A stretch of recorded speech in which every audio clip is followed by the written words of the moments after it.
చాలా జాగ్రత్తగా ఉండాలి. ఎంజీరావు గారు, అమెరికా బ్రెజిల్ మధ్య సమస్యల పరిష్కారం కోసం చర్చించడానికి ఏ క్షణమైనా మీరు ఫోన్ చేయొచ్చు అని చెప్పి ట్రంప్ ఇచ్చిన ఆఫర్ని బ్రెజిల్ అధ్యక్షుడు లులా డిసిల్వా తిరస్కరించారు. అంటే ట్రంప్కి ఇది ఘోర అవమానం. ఆయన ఇంకో మాట కూడా అన్నారు, అవసరమైతే భారత ప్రధాని మోదీకి చైనా అధ్యక్షుడు జిన్పింగ్కి ఫోన్ చేస్తాను తప్ప ట్రంప్కి ఫోన్ చేయను అని చెప్పేసి.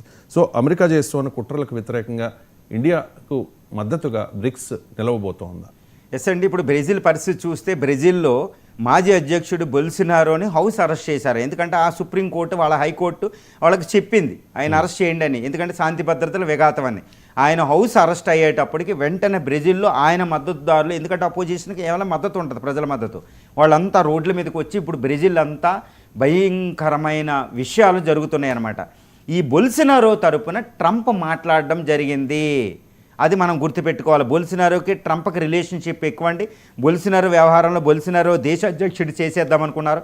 ఇంక ట్రంప్ లాగానే బొల్సనారో కూడా తను ఓడిపోయిన తర్వాత ఆ పార్లమెంట్ మీద అటాక్ చేయించాడనమాట. ఆ కేసు ఇప్పుడు విచారణకు వచ్చింది. ఇప్పుడు బొల్సనారోకి ట్రంప్ మద్దతు పలికి బ్రెజిల్ అంతర్గత వ్యవహారాల్లో అమెరికా అధ్యక్షుడు ట్రంప్ ప్రత్యక్షంగా జోక్యం చేసుకుంటున్నాడు అని తెలుస్తుంది. దీంతోపాటు బ్రెజిల్పై కూడా 30% వరకే టారిఫ్లు విధించాడు, భారత్పై విధించినట్టు. మళ్ళీ బ్రిక్స్ కరెన్సీ తెస్తే ఇంకా ఎక్కువ టారిఫ్లు ఉంటాయని బ్రెజిల్ బెదిరించాడు. బ్రెజిల్ అనేది ఒక G20 నేషను, బ్రిక్స్ సభ్య దేశం, అది గుర్తుపెట్టుకోవాలండి. తర్వాత బ్రెజిల్ కూడా ప్రపంచంలో అత్యధికంగా వేగంగా అభివృద్ధి చెందుతుంది. 2050 నాటికి అది కూడా టాప్ 10 టాప్ 5 ఎకానమీ పొజిషన్ రాబోతుంది. ఒక పెద్ద ప్రపంచంలో అతిపెద్ద దేశం. ఇప్పుడు ఈ అధ్యక్షుడికి ఈ ట్రంప్ ఈ బొల్సనారో విషయం ఒకటి, టారిఫ్ల విషయంపై మాట్లాడడానికి డొనాల్డ్ ట్రంప్ మీరు అన్నట్టు డొనాల్డ్ ట్రంప్ ఫోన్ చేస్తే డిసిల్వా బ్రెజిల్ ప్రస్తుత అధ్యక్షుడు ట్రంప్ ఫోన్ ఎత్తకుండా నాకు అవసరం లేదు, నేను మాట్లాడను అని ముఖం మీద చెప్పడం జరిగింది. అంటే ట్రంప్ని మన ఇండియా కంటే ఎక్కువగా దూషిస్తున్నాడు బ్రెజిల్ అధ్యక్షుడు డిసిల్వా. నీ ఒంటి పోకడలో ప్రపంచ శాంతికి విఘాతం, ప్రపంచ అంతర్జాతీయ చట్టాలను నువ్వు పక్కన పెట్టి ఇల్లీగల్గా టారిఫ్లు వేయడం ఏంటి, నువ్వు ఏం తప్పు చేస్తున్నావు, నువ్వు డిక్టేటర్లా వ్యవహరిస్తున్నావు, ఈ అంతర్జాతీయ చట్టాలు నీకు పట్టించుకోవని అమెరికాని భయానకంగా ఈ డిసిల్వా బ్రెజిల్ అధ్యక్షుడు తిట్టడం జరిగిందండి. ఈ వ్యవహారం ఎంతకెళ్తుందంటే అంతర్జాతీయ అన్ని దేశాల మీద ఈ ట్రంప్ టారిఫ్లు విధించడం అనేది ఆయనకి వ్యతిరేకంగా తయారవుతుంది, కౌంటర్ ప్రొడక్ట్ అవుతుందన్నమాట. అది గుర్తుపెట్టుకోవాలి. ఈరోజు బ్రెజిల్ అమెరికా అధ్యక్షుడు ఫోన్ ఎత్తలేదంటే అది ఇండియాకి చాలా ఇంపార్టెంట్ అండి. ఎందుకంటే ఇండియా కూడా ఇబ్బంది పడుతుంది ట్రంప్ వల్ల. ఇప్పుడు బ్రెజిల్ ఇండియాల మధ్య సత్సంబంధాలు పెరుగుతాయి. బ్రెజిల్లో మొన్నే భారత ప్రైమ్ మినిస్టరు అక్కడ బ్రెజిల్ వెళ్ళి బ్రెజిల్లో బ్రిక్స్ సమ్మిట్కి అటెండ్ అయ్యారు.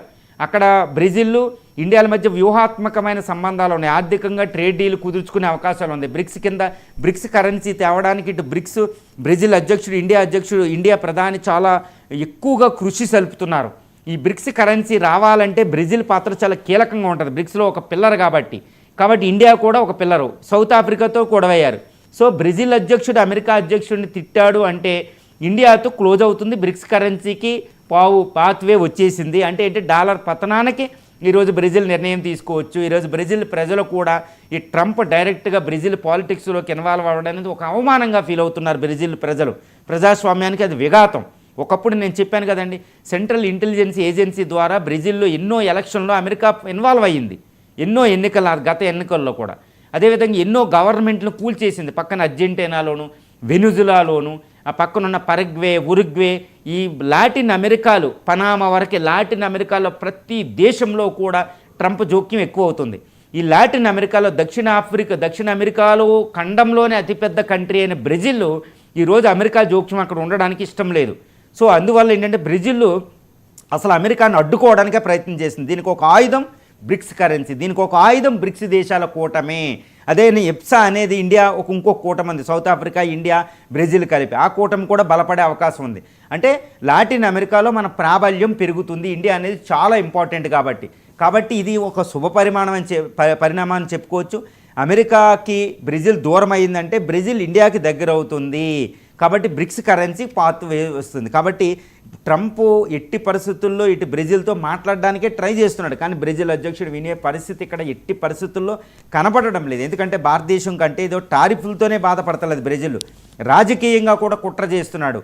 డిసిల్వాని పదవిలోంచి దించడానికి, ఆ ప్రభుత్వాన్ని కూల్చేయడానికి ఈరోజు ట్రంప్కు పార్టిసిపేట్ చేస్తున్నాడు, సిఏఏ ప్రయత్నిస్తుందనే తెలుస్తుంది. ఎందుకంటే బ్రెజిల్ హిస్టరీ చూస్తే రక్త చరిత్ర అమెరికా వల్ల కనిపిస్తుంది అనమాట. కాబట్టి బ్రెజిల్ ఎట్టి పరిస్థితుల్లో ట్రంప్ను కానీ ట్రంప్ ప్రభుత్వ వ్యవహారాలను కానీ బేన్ చేసి బ్రిక్స్ కరెన్సీకి పావేస్తాడు. కాబట్టి ఇది ట్రంప్కి చాలా పెద్ద